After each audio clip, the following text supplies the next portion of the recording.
Saya ngomong kamu gaji buta nggak? Dengar? Orang gaji buta nggak kalian? Siap tidak? Siap tidak? Jangan sembarangan ngomong. Enggak dengan makan gaji buta. Iya, saya minta maaf. Alasan kamu gaji butanya dari mana? Ayo, saya kasih tahu. Saya minta maaf. Asap hitam pekat membumbung dari sebuah bangunan di Jalan Raya Evakuasi, Kota Cirebon, Senin, 18 Agustus 2025. Kepanikan warga pun tak terhindarkan. Sebagian warga berusaha memadamkan api secara manual, sebelum 3 unit mobil pemadam kebakaran dari Dinas Pemadam Kebakaran dan Penyelamatan Kota Cirebon tiba di lokasi.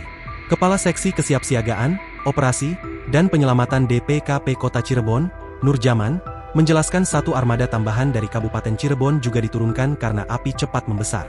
Ya, kami dari Dinas Pemadam Kebakaran dan Penyelamatan Kota Cirebon mendapatkan laporan kebakaran di Jalan Raya Evakuasi. Laporannya awalnya di sebelah kantor BPJS Ketenagakerjaan. Kami langsung kerahkan anggota sebanyak 3 unit mobil untuk penanganan awal, ujar Nurjaman dikutip dari Tribun Jabar, Selasa, 19 Agustus 2025.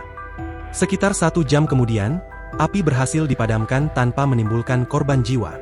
Namun di tengah proses pemadaman, suasana sempat memanas. Dari video amatir yang beredar, terlihat seorang warga memarahi petugas damkar karena dianggap lambat.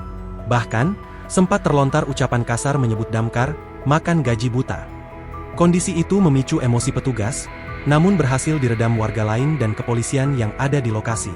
Setelah insiden tersebut, audiensi digelar di Polsek Kesambi. Ketua RW 01 Kelurahan Karya Mulya, Kecamatan Kesambi, bersama salah satu warga yang terlibat cekcok menyampaikan permintaan maaf secara terbuka. Selaku Ketua RW di lingkungan kejadian, kami atas nama pribadi dan warga menyampaikan permohonan maaf. Kegaduhan kemarin murni karena kepanikan warga.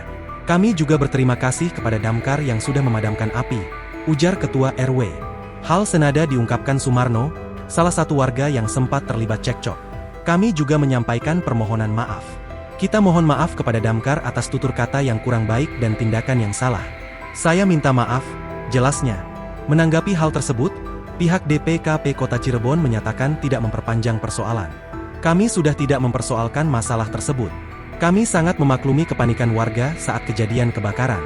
Kedepan agar lebih santun lagi ketika menyampaikan kepada petugas, kata Nurjaman. Ia menambahkan, sesuai arahan pimpinan, persoalan ini dianggap selesai. Sebelumnya, kebakaran tersebut menghanguskan sebuah bangunan rumah di kawasan padat aktivitas. Polisi masih menyelidiki penyebab munculnya api. Beruntung, posisi bangunan yang tidak berhimpitan dengan rumah lain membuat api tidak sempat merembet ke permukiman warga sekitar.